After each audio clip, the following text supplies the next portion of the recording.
South Africa, today's budget was not just about money, but it was about your future. Mzansi Afrika, molweni, sanbonani, goeie dag. My name is Luo Lompiti, and I am live at Cape Town International Convention Center, where the Minister of Finance has just delivered the budget speech. Now, if you're watching this at home, please make sure to like and share this broadcast with your family and friends.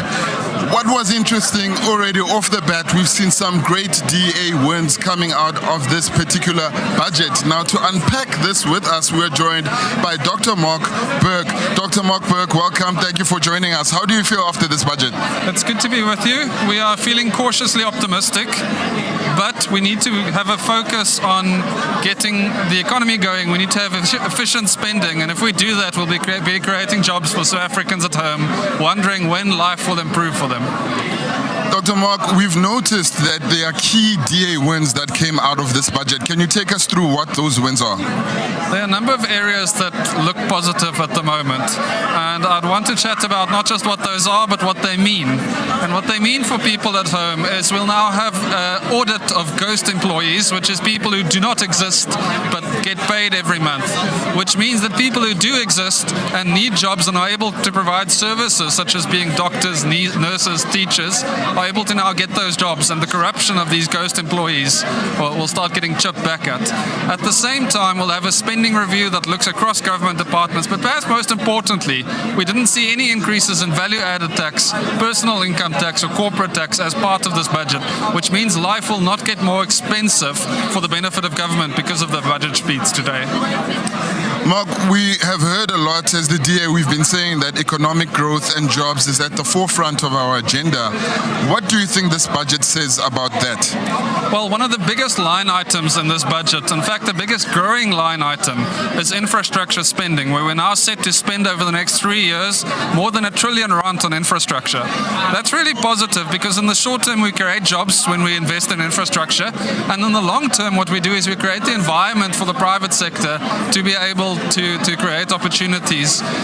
It's also really important to note that if we get this right, and it's a big if, things like investing in our rail network and infrastructure, and there's been so much historic corruption, so we need to focus on how it's going to be done. But if it's done right, we'll be able to almost triple the amount of passengers traveling on our rail network, and that's really positive in terms of the cost of living for people, as well as our productivity as a country of people getting to work efficiently.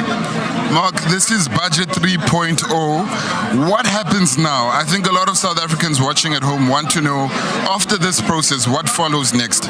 Well, technically, the minister has now proposed something in this budget, and I'd say it's probably more like Budget 1.3, and that it's still very similar. But practically what needs to happen now is we need to pass a report on the fiscal framework. That's the first step, if you will. And then 3 more bills have to be passed in Parliament before the end of July. So the clock's now ticking, but at least we've got something we can work with, and that likely the DA will be able to get behind. Thank you so much. That is Dr. Mark Burke, the spokesperson on finance for the DA. Now, to further help us unpack the budget, we are joined by the national spokesperson of the Democratic Alliance, Karabo Kakao.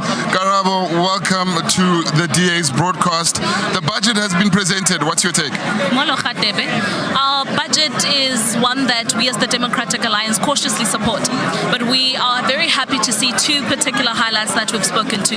You'd know that the Democratic Alliance has maintained that at the heart of the budget was supposed to see economic growth. We're supposed to see the expansion of job creation opportunities so that we can alleviate poverty, to see more South Africans being able to put food on the table for themselves and their families. And at the heart of realizing that is infrastructure development in the form of road transport, the network there, the rail network and water infrastructure, because these are at the heart of what makes business work, and that will see us realize the ultimate goal. So we're happy to see the R1 trillion rands investment there, and as we've maintained as the Democratic Alliance, this money must be used correctly, free from corruption, free from political manipulation, so that the people of the Republic of South Africa can benefit directly from it. The second thing that we've spoken about is being able to clamp down on wasteful programs in government, such as the payment of salaries to ghost employees that exist across municipalities, government entities and government departments. And we're happy that there is an identification of that, because we know that process audit recently alone showed us that at least 10% 50% of their workforce do not work. We don't want to see this in any other government entity. But apart from ghost employees, we know that there are also other government programs that really either underspend on their money, that must be shut down completely, or in cases where they really are important, they must be able to be revitalized. But we also know that there are a lot of fancy programs in government that end up taking money away from the frontline services of this country that we should be able to redirect. So these are opportunities that are there, and with the Democratic Alliance in the Government of National Unity, we're committed to making sure that these are realized and that ultimately the people of this country are happy. Now, Karabo, the DA has been fighting for the most vulnerable people in society, and we've seen in this budget that there are key takeaways of the DA positives in this budget. Now, for people at home, particularly the most vulnerable people in our country, what are the wins that the DA has achieved in this budget for them? Our people to the people of this republic is simple. The Democratic Alliance committed when we entered the Government of National Unity that under our watch, your money will be spent properly. Under our watch, your priorities will be at the center of government expenditure, at the center of government policy, and at the center of government service delivery. Making sure that when you open the taps, that there's water that comes out is something that we are interested in making sure is the daily reality for all South Africans. Making sure that if you are a car owner or if you're a business owner, when you drive across the streets and if you take your goods to produce, if you take your produce to market, that you drive on roads that work is a priority that the Democratic Alliance is committed to. That in provinces across this country where GBV is rife, where shelters are needed for GBV survivors, that in form of buildings that should be maintained or newly built, the Democratic Alliance is there to make sure that we meet your needs. This is a commitment of infrastructure development that we've made to the people of South Africa in line with our message to rescue South Africa, and we haven't abandoned that. But importantly, we have said to the people of South Africa that we want to make sure that you and your family are able to put food on the table every day. You shouldn't choose between breakfast, dinner and lunch. You should be able to have 3 meals a day. You should be able to take your kids to a school of your choosing and clothe your children whether it's summer or it's winter.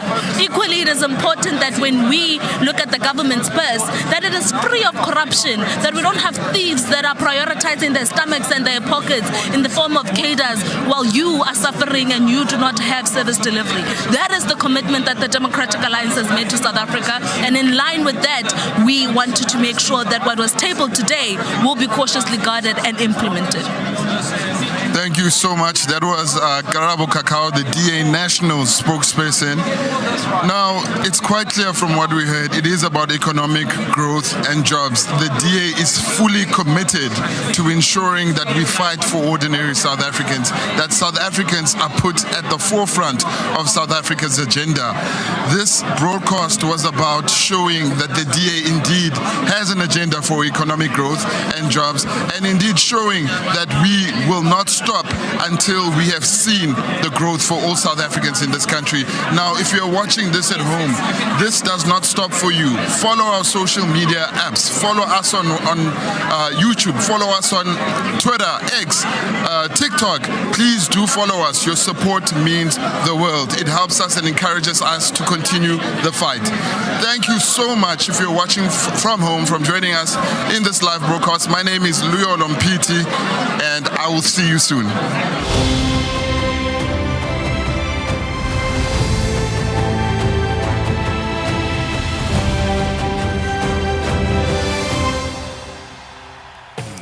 Thanks for watching.